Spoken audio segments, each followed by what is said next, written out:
and you shoot slowly.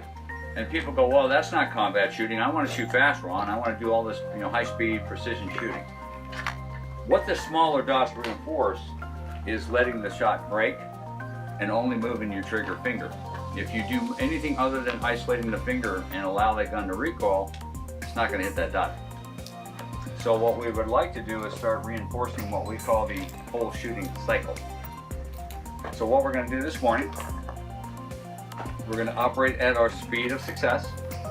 I'm going to bring that gun up. I'm going to bring that gun up with the sights aligned, coming up level. You see there's a reference line on this dot that's strategically placed, that when you put your sights in line with that little line, it allows you to have a pretty good shot when you're shooting at closer ranges, either above it, on it. Usually helps between 2, 3, 4, 5 yards, whatever.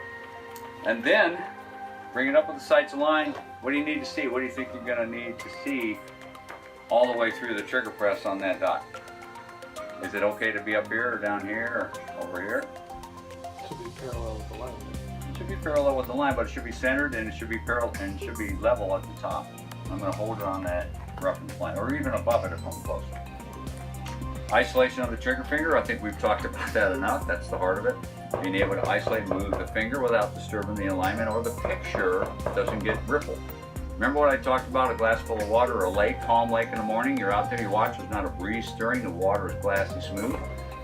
Image in your head, holding that image and not disturbing that image as you press the trigger. Very powerful internal stillness. That is controlling the amount of energy you have in your body. You grip the gun hard, you create energy throughout your body. And that's what creates vibration. That's what creates what we call mental static electricity. Where do you think that static electricity is going to get discharged? When you go to press your trigger and at the last moment it's about to fire, all of a sudden, spoil it. So we don't want to do that. Let's have some other things here, letting the gun go off, and that is allowing that. You're standing in a stream full of water, here comes the energy, here comes the water energy. I just let it flow around my body while I maintain my position by balancing into it. Recoil energy, think of it as a stream, except the stream doesn't flow around you, it flows through you. It travels from the gun, through your arms, into your body sways and it compensates for it, and then returns to its original position.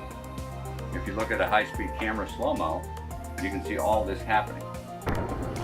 If you stand correctly and all the things we worked on with stance and grip that contribute to world-class performance, all of your joints are also going to give at optimal levels to allow each thing to take that energy and absorb it and return it in a very predictable fashion. I don't care, I don't want it to come back super fast and snap and bounce. I want it to come back very controlled so I see it the instant it does come back. Calling the shot, you took a picture of the image as the shot fired. Think of your trigger as a shutter on a camera. Your eyes take a picture, digital picture, no longer film now. Your eyes take a picture of the picture that you saw at the moment the gun fired.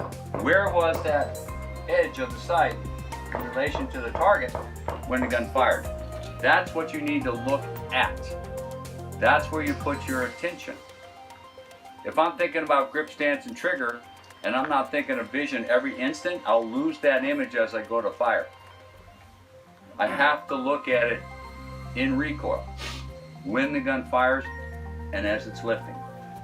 That's where my attention goes. Follow through. Holding the gun still into the next shot gives you that split moment second of the bullet leaving the barrel without you reacting to it. If I hold for 2 rounds and I only fire 1 round, that allows me to feel as if I'm going to keep the gun there for a little bit longer and not suddenly drop the gun or look at the target to see where the bullet hit. Visual follow through is looking at the sight picture a second time. That's proper visual follow through. So the gun fires, we pull the gun back to target, we see the second sight picture, we reset and prepare for the next shot. And that's all part of the 6 steps. So we're going to shoot this target nice and easy. And I would dry fire first. We'll set it up about 4 yards, 5 yards, somewhere in there.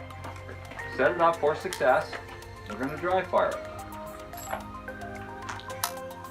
And I'm really paying attention to my trigger press.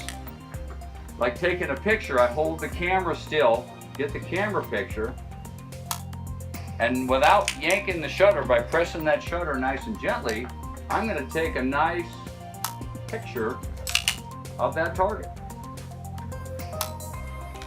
Good so far. Now, eyes and ears. Everybody got their eyes and ears on. We load.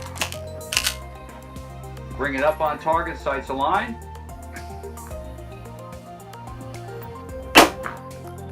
Fire my shot, follow through into the next one. Bring it up on target, sights aligned. Fire the next one. Bring it up on target, sights aligned. Next one. Each time I do that, I picture the entire shooting cycle. Bring it up with the sights aligned, pause, see what I need to see. I'm moving the trigger, letting it go off, taking a picture as it fires, and then I'm following through into the next shot.